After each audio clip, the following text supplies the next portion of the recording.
성경 말씀 갈라디아서 6장 17절 말씀 가지고 예수의 흔적이라는 제목으로 여러분들에게 말씀 증가하도록 하겠습니다. 여러분들은 어떤 사람을 사랑하십니까? 그리고 여러분들이 그 사람들을 사랑하는 이유는 무엇입니까? 이런 질문을 받기는 것도 쉽지는 않지만 그렇게 우리 질문을 받으면 우리가 사랑하는 사람들이 누구일까 이렇게 주변을 돌아보고 한편 주변을 살펴보면 내가 사랑하는 사람은 무언가 사랑할 만한 이유가 있습니다. 가족으로 엮여 있든지 아니면 친한 친구이든지 아니면 이성이든지. 그래서 우리가 이 세상에서 하는 사랑에는 전부 다 무엇이 얽혀져 있냐 하면 우리의 이해관계가 얽혀져 있습니다. 나의 생각과 나의 기대가 맞아야 사랑이라고 하는 등식이 성립이 되어집니다. 그런데 예수님이 우리를 향하셨던 사랑은 그러한 이해관계의 등식이 성립되지 않습니다. 예수님이 우리를 사랑하십니다. 예수님이 우리를 위해서 십자가를 지었습니다. 그런데 그 이유를 우리는 알 수 없습니다. 우리가 예수님의 사랑을 잘 이해하지 못하는 이유는 우리가 그런 예수님의 사랑을 이 세상에서 경험해 본 적이 없기 때문에 그래요. 우리가 부모님이 우리를 사랑하시는 사랑이 가장 비슷하다고는 하지만 부모님이 나를 사랑하는 데에는 이유가 있습니다. 부모님이 나를 낳았기 때문에 그래요. 내가 부모님을 사랑하는 이유도 나를 돌봐주셨기 때문에 사랑하는 거예요. 만약에 이러한 이해관계가 먼저 전제되지 않았다라고 하면 사랑하지 않았을지 몰라요. 우리가 사랑하는 모든 사랑은 이러한 이해관계와 자기의 나름대로의 셈법이 깔려져 있기 때문에 아무런 조건 없이 사랑하시는 그 예수님의 사랑을 사실은 알긴 알지만 그게 무엇인지 우리가 가늠하기가 어려워요. 그래서 예수님과 우리 사이의 사랑을 어떻게 접근하냐 하면 내가 세상에서 사랑했던 방식으로 예수님을 사랑하는 경우가 참 많아요. 예수님이 나를 사랑하시고 내가 예수님을 사랑했기 때문에 무엇인가 우리는 뭘 기대를 하냐 하면 내가 예수님을 사랑했기 때문에 예수님도 무엇인가 나를 주기를 원한다라는 그런 기대를 갖고 있어요. 예수님이 우리를 향하셨던 사랑은 이런 이해관계나 기대가 전혀 개입되어 있지 않아요. 그래서 그런 예수님의 사랑을 우리들이 경험하게 되어지면 사람은 달라지게 되어져 있어요. 오늘 사도 바울이 본문에서 예수의 흔적을 이야기를 하는데 그 예수의 흔적을 이야기하는 이유는 무엇 때문이냐 하면 그 예수님의 사랑을 경험하고 이해했기 때문에 그래요. 오늘 본문에서 이야기하고 있는 갈라디아서 6장 17절에서 말하고 있는 그 예수의 사랑이 무엇인지 그것을 경험했었던 그 사도 바울의 어떤 흔적이 있었는지 한번 살펴보려고 합니다. 그 갈라디아 교회에 사도 바울이 보내는 편지입니다. 그 갈라디아 교회는 그 신약 시대에 있었던 사도 바울이 전도해서 세웠던 교회들과 약간 좀 달라요. 왜냐하면 그 황성 집사님 조금 전에 얘기했던 고린도 교회, 에베소 교회 여러 가지 이렇게 특정적인 교회들은 그 지역에 있었지만 그 지역에 실제로 존재하는 교회들이에요. 그러니까 그 에베소 교회, 골로새 교회, 빌립보 교회는 그 교회들이 실제로 존재하는 고유 명사인 거예요. 그런데 갈라디아 교회는 없었어요.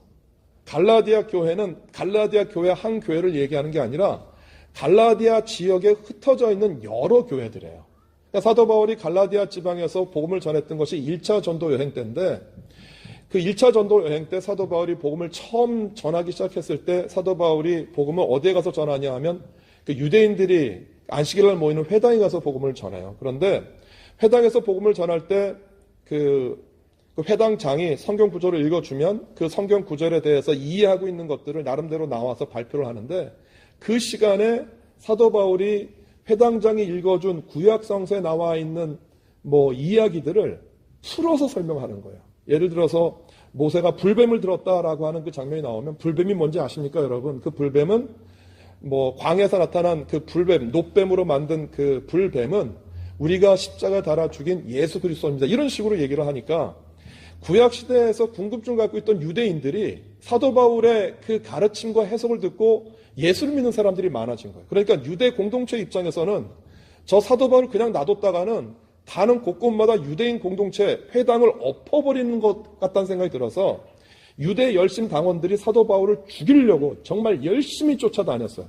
이런 이유 때문에 사도 바울이 1차 전도행 여행하는 그 기간 동안에 여러 지역을 이고니온, 루스드라, 더베, 갈라디 지방에 있는 여러 지역 도시들을 방문을 하는데 단 한 번도 장시간 오랜 기간 머물러서 복음을 전한 적이 없었어요.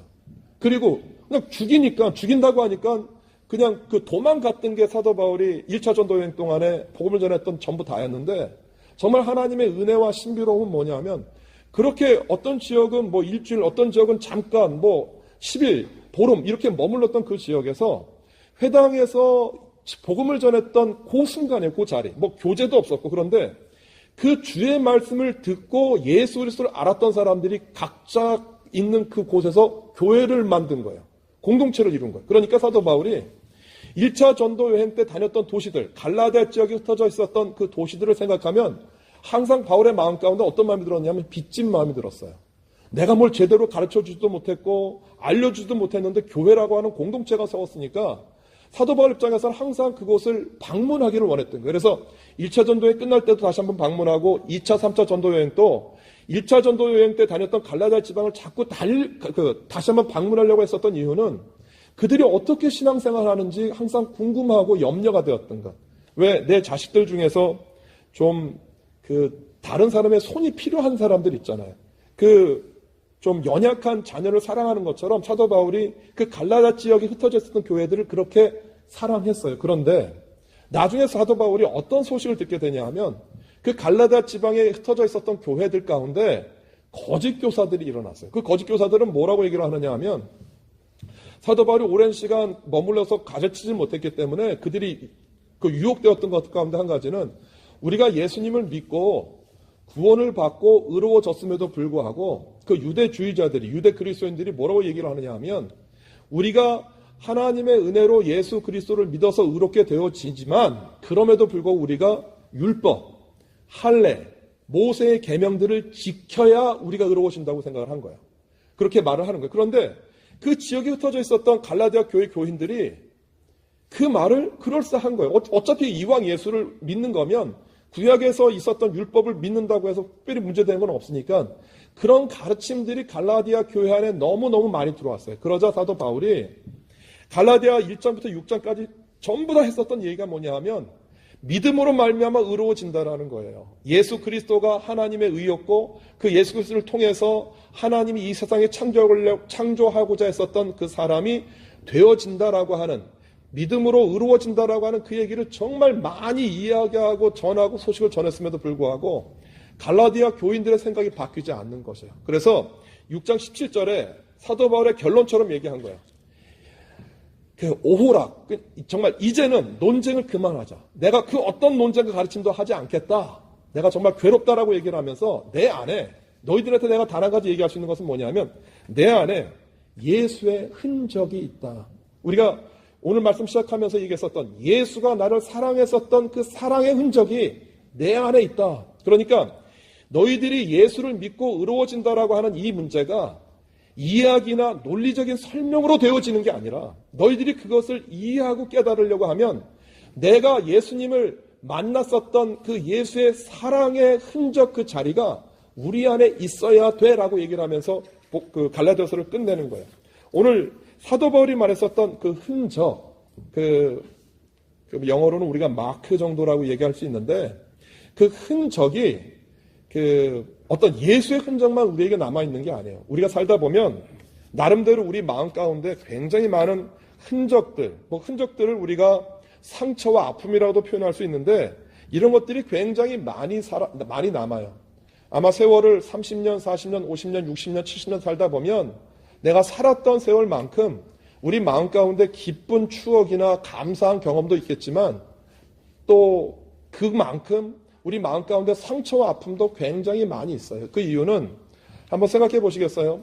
이 세상에서 내가 생각했던 뜻, 내가 이루고자 했던 소망과 꿈을 이루는 사람들이 저는 생각보다 많지 않다고 생각을 해요. 그래서 내가 이루려고 했던 소망과 꿈을 이루지 못하면, 그 뜻을 성취하지 못하면 그 모든 것들이 전부 다 내 안에 뭐로 남느냐 하면 상처와 아픔으로 남아요. 그래서 그 상처와 아픔은 그냥 그대로 상처와 아픔 딱지로 남아있는 게 아니고요.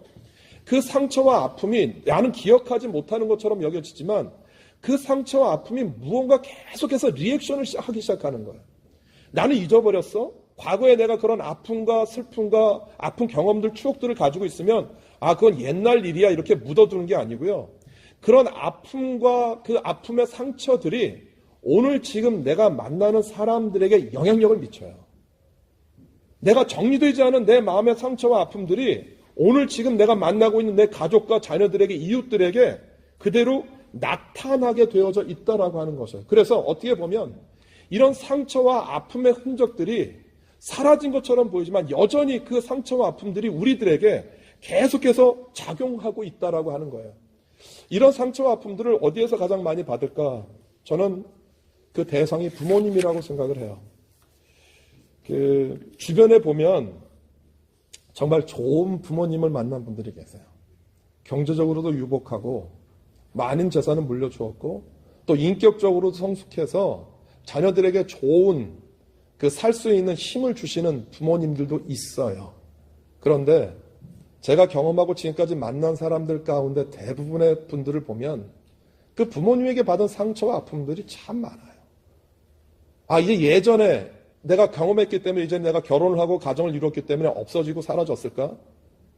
사라졌다고 생각을 해요. 그런데 그 아픔들이 누구에게 나타나냐 하면 내 남편에게, 내 아내에게, 내 자녀에게 나타나요. 제가 만났던 자매들 몇 명 있어요. 그 자매들이 어떤 자매들이었느냐 하면 그 아버지한테 굉장히 심한 그 상처를 받은 분들이에요. 그 상처라는 게 어떤 거냐면 아버지가 아버지 역할을 하지 않았어요. 경제적으로, 정서적으로 성실하게. 그러니까 이 여자아이들이, 그 청년들이 결혼을 하는데 누구를 찾느냐 하면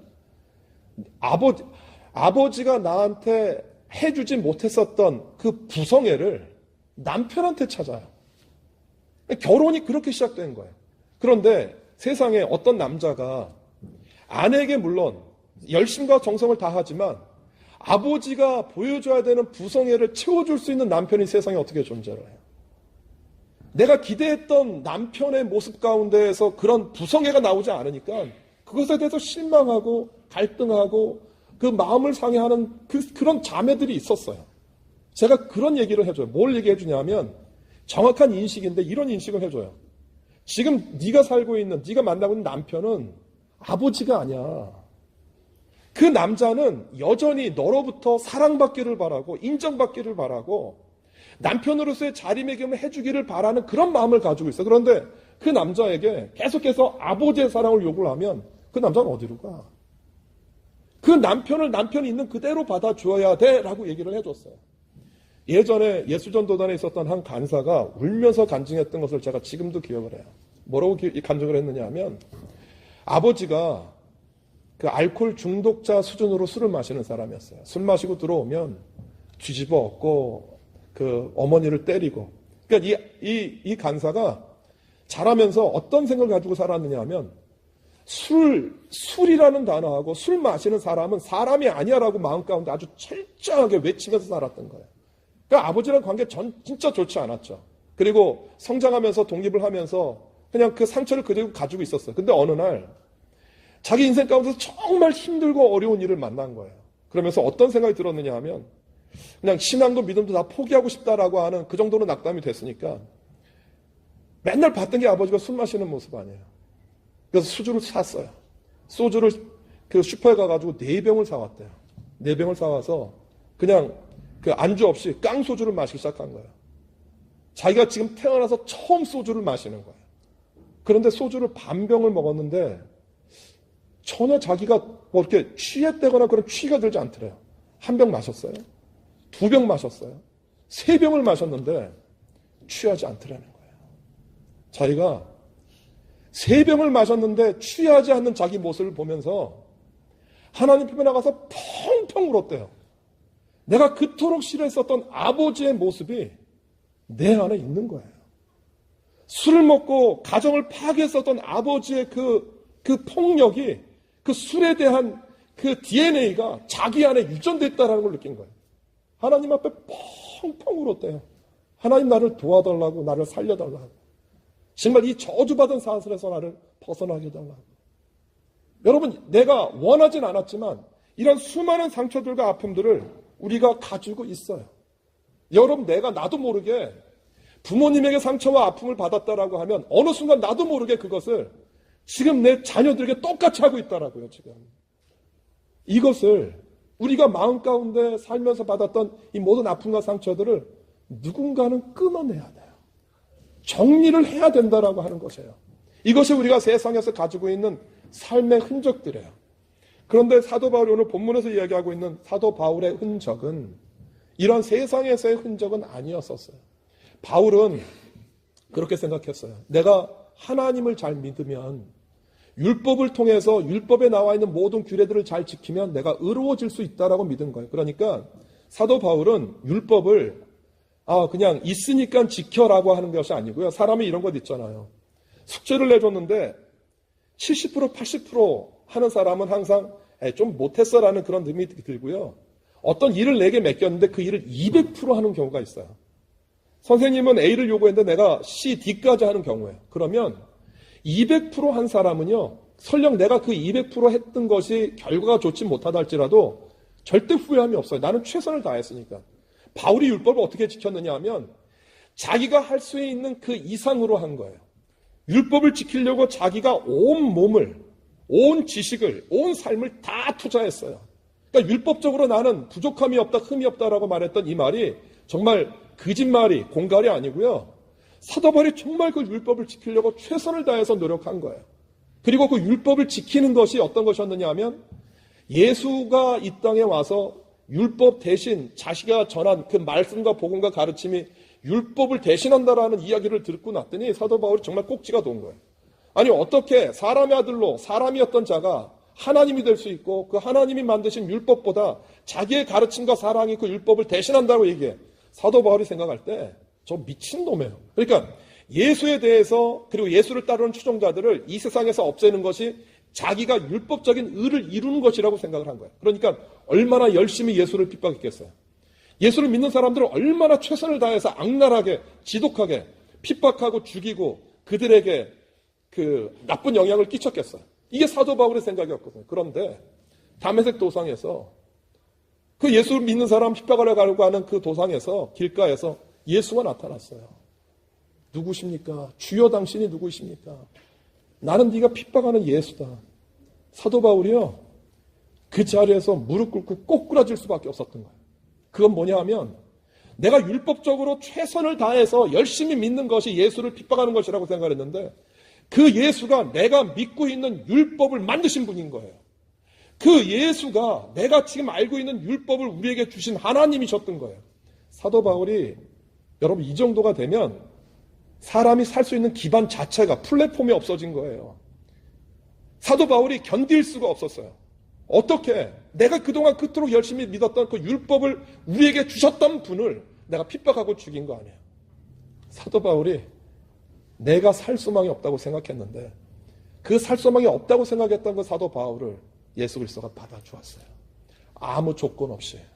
네가 무슨 짓을 했어도, 네가 어떤 행동을 했어도, 네가 어떤 잘못을 했어도, 네가 어떤 실수를 했어도 그 사도 바울을 예수가 그냥 마음을 열고 안아준 거예요. 바울이 지금까지 한 번도 세상에서 경험해보지 못했던 사랑을 경험했어요. 부모에게서도, 랍비에게서도, 그 어떤 누구에게서 발견할 수 없었던 그 사랑을 하나님이 성경에서 이야기하고 있는 하나님의 인자, 구약성경에서 말하는 헤세드거든요. 그 헤세드를 본 거예요, 예수를 통해서. 사도 바울이 거기에 꼬꾸라져요. 그리고 갈라디아 교회 교인들에게 그 흔적을 이야기해요. 예수의 흔적이 내 안에 있어. 예수가 나를 사랑했던 그 사랑이 내 안에 있어. 아무도 나를 이후로는 괴롭게 하지 마. 내가 논쟁, 이야기, 교리적인 이야기 내가 그만둘게. 내 안에 예수의 흔적이 있어. 너희들에게도 이 흔적이 있어야 돼라고 얘기를 하는 거예요. 오늘 여러분들에게 우리 삶 가운데에서 그렇게 수많은 상처와 아픔을 가지고 있는 우리들에게, 그 삶의 고통과 어려움, 상처를 가지고 있는 흔적을 가지고 있는 우리들에게 이 예수가, 사도 바울이 경험했던 이 예수의 흔적을 어떻게 우리 삶 가운데 모셔드리냐라고 하는 그 제안이에요. 저는 이렇게 생각해요. 여러분, 우리가 나에게 상처와 아픔을 준 부모님을 만난 것, 여러분들이 잘못한 거 아니에요. 그런 환경 가운데서 살았던 것, 그런 행동을 내가 경험할 수밖에 없었던 것. 이거 내가 잘못한 거 아니거든. 어떻게 해야 되냐면 그런 환경과 그런 부모님을 만났다라고 하는 사실 자체를 내가 인정해야 돼요. 우리는 그렇게 반응을 해요. 그 성숙한 분들은 그런 상처와 아픔을 준 부모님이나 어떤 대상자들을 그냥 받아들여서 화해를 하는 분들이 계세요. 이러면 삶에 긍정적인 에너지가 있어서 더 이상 아픔과 상처 가운데 살질 않아요. 그런데 나에게 상처와 아픔을 주었던 양육자나 그런 대상자들을 피해 가시는 분들이 계세요. 회피하는 거예요. 그리고 또 한 분들은, 또 어떤 부류들은 그 분들에 대해서 반항해요. 아주 거칠게 저항해요. 그러면 없어진 것처럼 보여요. 내가 힘이 세지니까, 경적인 능력이 많아지니까. 그런데 이게 없어지지 않아요. 이것이 내 삶 가운데 그냥 흔적으로 남아있어요. 그런데 이것을 여기에서 벗어나는 첫 번째 방법은 뭐냐 하면 그런 아픔과 상처를 준 대상자들, 내 부모, 주변에 있는 이웃들, 사람들 그 모든 것들을 그대로 인정하자라고 하는 거예요. 받아들이는 거예요. 그럴 수 있었어. 부모님이 나한테 그럴 수 있었던 것, 그 아버지도 어머니도 그 부모님의 그런 대우를 받았기 때문이야 라고 인정하면 되는 거예요. 저희 아버지가 저한테 불러다 놓고 따뜻하게 말을 하거나 다독거리나 토닥거린 적이 제 기억에 없거든요. 당신이 하고 싶은 말만 하고. 그러니까 제가 잘 못하는 게 한 가지 있어요. 그건 뭐냐면 딸은 이성이니까 잘해. 그런데 우리 아들한테 그 따뜻하게 대해주고 무언가 좀 이렇게 정감 있는 말을 하려고 하면 괜히 내가 어색한 거예요. 이게 어색해. 마음으로는 제가 설교를 하고 기도를 하고 성경을 읽어보면 잘해줘야지. 내가 잘해줘야지. 내 하나밖에 없는 자식인데 잘해줘야지라고 하는데 막상 딱 얼굴 보면 뭔 말을 해야 될지 모르겠는 거예요. 이게 제가 가지고 있는 한계인 거예요. 경험해보지 못했기 때문에 뭐를 어떻게 해야 될지 잘 모르는 거예요. 오히려 청년들하고는 얘기를 하는데 정작 중요한 내 아들하고는 그걸 못 나누는 거야. 이런 한계들이 우리 안에 있잖아요. 그럼 그 환경을 그냥 억셉트하는 거예요. 받아들이는 거예요. 이건 내 아픔이야. 내 상처야. 내 안에 그런 연약함이 있어. 부모님이 그럴 수 있었던 거, 그것도 부모님이 그랬던 거야. 그 상황을 그대로 받아들이자라고 하는 거죠. 그걸 받아들이고 난 다음에 우리가 해야 되는 것 한 가지, 그 다음에 두 번째 또 하나 해야 되는 것 중에 한 가지는 뭐가 있느냐면 내가 살면서 실수한 것이 있어요. 잘못 선택한 결과로 인해서 고통당하는 것들이 있어요. 재정적인 실수도 있고요. 재정적인 손실도 있고 여러 가지 아픔과 상처들이 우리가 정말 많아요. 내가 실수하고 잘못했던 것, 그런 생각하죠. 자기를 자학해요. 그때 내가 거기에 왜 투자했을까? 내가 그때 왜 그 집을 샀을까? 왜 그 집을 팔았을까? 내가 그때 왜 그 사람을 만났을까? 왜 그 사람을 보증서 줬을까? 그 계속해서 실수하고 잘못했던 것들을 계속해서 내 마음 가운데 두고두고 마음 가운데 가지고 있으면 나는 한 걸음도 나가지 못해요. 내가 잘못했던 실수들, 내가 받았던 상처들 그대로 다 내가 받자라고 하는 것이에요. 인정하자라고 하는 것이에요. 그럴 수 있었어. 그게 나야. 그게 내 모습이야. 그게 내 형편이야. 이 모든 잘못된 실수들이든 아픔들인 상처들은 다 내가 받아들이면 신기하게 뭐가 보이냐면 나 혼자였다고 생각했거든요. 그 아픔과 어려움을 겪었던 바로 그 순간 나 혼자 있었다라고 생각을 했는데 그 순간에 누가 함께 계셨다는 걸 느끼게 되냐 하면 주님이 그 자리에 함께 계셨어요. 내가 실수했던 그 순간조차서도 그 자리에서도 주님이 여전히 나를 떠나지 않고 나와 함께하고 계셨다라는 사실들이 보이게 돼요. 그러면 그 상황이 변하는 게 아니고요. 내 받았던 상처와 아픔이 그냥 치료가 되는 게 아니고요. 그 모습, 그 상품, 그 환경조차도 하나님의 통치와 다스림과 섭리 가운데 있었다라는 것들이 느껴지게 되어져요. 그러면 그 자리에서 하나님이 나와 여전히 함께 하셨다라고 하는 그 하나님의 그 은혜를 느끼고 경험하게 되어지면 그 상처와 아픔들이 오늘을 사는 그리고 내일을 살게 되어진 내 삶 가운데 영향을 미치지 못해요. 시편 27편 10절에 보면 다윗이 이런 고백을 해요. 내 부모는 나를 버렸으나 여호와는 나를 영접하시리이다. 이거 다윗의 고백이거든요. 다윗은 정말 경험했어요. 사무엘 선지자가 아버지 이새한테 찾아가서 하나님이 네 아들 가운데 사울을 이어서 왕이 될 자를 세우셔. 그러니 네 집에 속해 있는 아들들을 다 내게로 데리고 와. 이새가 7 아들을 데리고 와요.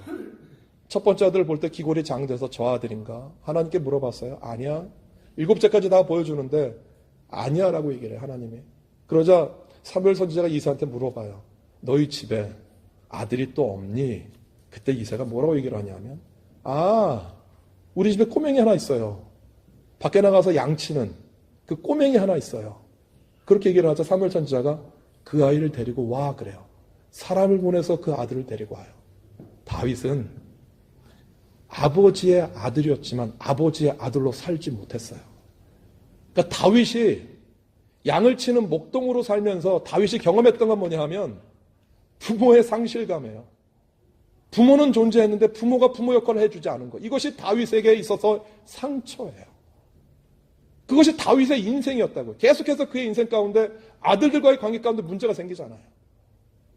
다윗이 그 환경, 그 상황, 그대로 그 다윗이 그 환경이었었어요. 그런데 27편 70절에서 뭐라고 얘기를 하느냐 하면 내 부모는 나를 버렸으나 하나님은 나를 영접해 주셨다라는 거예요. 아버지는 나를 버렸는데 그 아버지가 버린 나를 하나님이 받아주었다라는 거예요. 여러분 이것이 그 하나님이 나를 영접하고 받아주었다라고 하는 이 다윗의 고백이 사울에게 쫓겨다닐 때 그의 다윗 왕가 가운데에서 어려움과 힘든 일이 벌어질 때마다 이길 수 있는 힘과 에너지를 가져다 주었다는 사실을 아세요? 부모에게 받았던 상처는 그대로 있는 것처럼 보이지만 그것이 더 이상 다윗의 삶 가운데 영향을 미치지 못해요. 무엇으로 바뀌냐면 부모는 나를 버렸지만 아버지는 나를 영접하시리니라고 고백했던 그 고백 가운데 다윗이 하나님을 향한 믿음으로 바꾸어 놓았어요. 이것이 다윗이 세상을 살았던 다윗의 에너지였다라고 하는 것이에요. 그리고 두 번째, 여러분들에게 드리는 말씀은 고린도후서 5장 17절에 있는 말씀이에요. 우리 다 같이 한번 읽어볼까요? 시작. 그런즉 누구든지 그리스도 안에 있으면 새로운 피조물이라. 이전 것은 지나갔으니 보라 새 것이 되었도다 라고 얘기를 해요. 여러분 예수님의 관점은, 예수님의 시점은, 예수님의 시간은 오늘이에요. 이전 건 지나갔어. 너희들이 받았던 과거의 상처와 아픔들 지나간 것이야. 오늘 너희들이 새로운 피조물이 되어서 누구 안에서? 그리스도 안에서. 그 새로운 피조물들은 하나님이 창조하셨던 하나님의 의를 드러내기로 만들었던 그 피조물들로 내가 너를 새롭게 창조한 거야. 누구 안에서? 그리스도 안에서. 여러분 우리가 받았던 상처와 아픔들 그대로 가지고 오시면서 그걸 어디에다 두는 거냐 하면은요, 예수 그리스도 안에 두는 거예요. 예수 그리스도 안에 두면서 예수 그리스도의 말씀이 내 상처와 아픔들을 치료하기를 바라요. 근데 그때 그 순간에 어떤 과정이 일어나냐 하면 상처와 아픔들은요 항상 딱지와 그 영향력들을 미쳐요. 그게 뭐냐 하면 보세요. 오늘 본문에서 새로운 피조물이 있으면 뉴 크리에이처가 있으면 무엇도 있겠어요? 올드 크리에이처예요. 새로운 피조물이 있으면 오래된 피조물도 있을 거 아니에요. 그 오래된 옛 피조물들은 어디에 영향을 받은 거냐 하면 과거의 상처와 아픔과 죄 가운데 있었던 것들이거든요. 그런데 그 것들을 예수 그리스도 앞에 가지고 나오면 뭐가 보이냐면 옛 피조물들은 옛 피조물들의 방식대로 살았던 삶이 있겠죠. 과거에 죄를 지었던 습관들이 있을 것이고 내가 주인이 돼 살던 습관들이 있을 것 아니에요. 성 어거스틴은 지난 수요일에 말씀드렸는데 이것을 뭐라고 부르냐 하면 장난감 박스라고 불러요. 토이 박스라고 부르는 거예요. 토이 박스는 뭐냐 하면 내가 힘들고 어려울 때마다 다가가고 탐닉하고 빠졌던 중독들인 거예요. 성 어거스틴이 어디에 빠졌느냐 하면 성적인 쾌락과 탐닉 가운데 들어갔어요. 그 암브로시우스의 설교를 듣고 회심했어요. 내가 하나님 앞에 나가야 되는 거 알았어요. 그런데 내가 하나님 앞에 나가야 됨에도 불구하고 그가 오래된 옛 피조물 가운데 젖어들었던 옛 성품들을 버릴 수가 없었던 거예요. 괴로운 거예요. 내가 주님 앞에 나가야 되는데 내가 새로운 피조물이 되어서 옛 것은 던져버리고 주님 앞에 나가야 되는데 자꾸 옛날에 가지고 놀던 내 장난감들이 내 발목을 잡는 거예요. 성 어거스틴이 이렇게 이야기를 해요. 같이 한번 볼게요. 하찮고 하찮은 것들, 장난감들이에요. 헛되고 헛된 것들. 예전의 여자들이 여전히 나를 붙잡고 놔주질 않습니다. 이들은 내 육체의 소매를 잡아 끌면서 부드럽게 속삭입니다. 우리를 영원히 떠나실 건가요? 이제 더 이상 당신과 함께할 수 없나요? 영원히 함께할 수 없나요? 그놈들이 저를 놔주지 않습니다. 그래서 저는 머뭇거리다가 벌떡 일어나 그놈들로부터 벗어나려고 몸부림쳤습니다. 내가 과연 소명을 받았는지 의심이 갔습니다. 나는 주저앉았습니다. 강한 습관이 내게 이렇게 속삭였기 때문입니다. 내가 저들 없이도 살 수 있을 거라고 생각하니 심각한 괴로움 가운데 빠졌어요. 하나님 앞에 나가야 되는데 옛 습관에 속해 있었던 우리가 어떤 그 중독에 빠진다라는 것은요, 그 소외감이에요. 외로움이에요. 그러니까 위로받고 격려받아야 될 그 자리에서 내가 위로와 격려를 받지 못하면 그 위로와 격려를 내 스스로 무엇인가를 쫓아가면서 채워요. 그게 중독들이에요. 술이든 담배든 어떤 오락이든 마약이든 다 이 빠지는 이유 가운데 한 가지는 내가 위로받고 싶다라고 하는, 존중받고 싶다라고 하는 그 동기들이 채워지지 않았기 때문에 내 스스로가 그것을 만들어 놓는 것이거든요. 어거스틴 안에 성적인 탐닉들이, 성적인 부정함들이 계속해서 그의 발목을 붙잡았어요. 정말 하나님 앞에 괴로웠어요. 그런데 그렇게 괴로워하고 있었던 바로 그때 갑자기 그 밖에서 여자아이들이 노는 거예요. 옛날에 고무줄하면서 뭐 노래 불렀던 것처럼 그 노래 가사 구절 가운데 뭐가 있었냐면 집어들어봐 집어들어봐. 그 아이들이 노래하는 노래예요. 집어들어봐 집어들어봐 자꾸 얘기를 하니까 사도 바울이 옆에 있던 성경책을 툭 열었어요. 그런데 열었던 성경책에서 보여줬던 구절이 로마서 13장 13절 14절이에요. 같이 한번 읽어볼까요? 시작. 낮에와 같이 단정히 행하고 방탕과 술 취하지 말며 음란과 호색하지 말며 오직 주 예수 그리스도로 옷 입고 정욕을 위하여 육신의 일을 도모하지 말라. 어거스틴이 로마서 13장 13절 14절에 나와 있는 이 말씀을 보는 순간 머리부터 발끝까지 전율이 났어요. 하나님이 나에게 원하시는 것이 이것이다라고 이야기하시는 것이에요. 근데 그 순간 주의 성령이 성 어거스틴의 마음 가운데 들어와서 그가 가지고 있었던 오래된 장난감 박스를 끊어버리는 일들이 벌어진 거야. 오늘 여러분들에게 주의 이름으로 부탁하고 권면하는 것이 있어요. 내가 상처를 받고 아픈 것도 사실은 억울한 것이에요. 그런데 그 상처와 아픔들을 잊으려고 내가 만든 장난감 박스들이 다 있어요. 어거스틴에게 성적인 탐지인 것처럼 우리가 힘들고 어려우면 찾아가는 것, 내가 지치고 어렵고 힘들 때마다 그 어려움을 내 스스로 극복하려고 애썼던 그것을 통칭하는 단어가 장난감 박스인데 그것이 우리 안에 있어서 나로 하여금 새로운 피조물이 되려고 하는 나를 막아버려요. 주님 앞에 한 걸음 더 가까이 나가지 못하도록 나를 자꾸 발목을 잡는다고요. 사도 바울이 그때 얘기했던 게 오호라 나는 공고한 사람이로다. 이 사망의 몸에서, 이 사망에서 누가 나를 건질 거라고 하는 탄식이었거든요. 어거스틴이 그 탄식한 거예요. 여러분, 주의 성령께서 그 탄식을 들으시고 장난감 박스를 부셔버리게 만드세요. 여러분, 과거의 상처와 아픔, 그것이 만들어 놓았던 장난감 박스들 주의 이름으로 부수셔야 돼요. 던지셔야 돼요. 그래서 주님께서 여러분들에게 말씀하시는 새로운 피조물, 예수 그리스도의 흔적이 우리들 마음 가운데 있어서 그 흔적으로 시작하는 새로운 피조물들이 되시기를 주님으로 부탁해요. 여러분들이 주님 앞에 나아가면 오늘 우리가 찬양했던 모든 찬양들이 다 그렇게 얘기를 하잖아요. 여러분들을 위로하시고 격려하시고 도우시는 그 하나님이 성 어거스틴에게 로마서 13장 13절 14절을 보여주고 읽혀주었던 것처럼 말씀하실 것이에요. 그리고 그 주님께서 말씀하시면 순종하고 결단하세요. 내가 주님 앞에 나아가겠습니다. 내 장난감 박스 부셔버리겠습니다.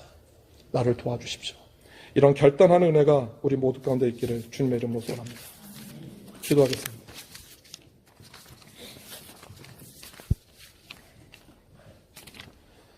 예수님, 참 마음이 아픕니다.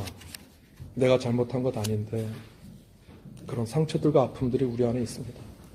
비극적인 것은 그 상처와 아픔을 여전히 내 자녀들에게 대물림하고 있다는 사실입니다. 내 아내와 내 남편에게 그 상처와 아픔을 쏟아내고 있다는 사실입니다. 주님, 끊어야겠습니다. 이제는 끊어야 되겠습니다. 내가 피했던, 내가 가지고 놀던 장난감 박스 부셔야겠습니다. 주님 우리를 도와주십시오. 그래서 옛 피조물들에서 새로운 피조물로 변화하는 우리 모두가 될 수 있도록 주님 도와주옵소서. 예수님의 이름으로 기도드립니다. 아멘.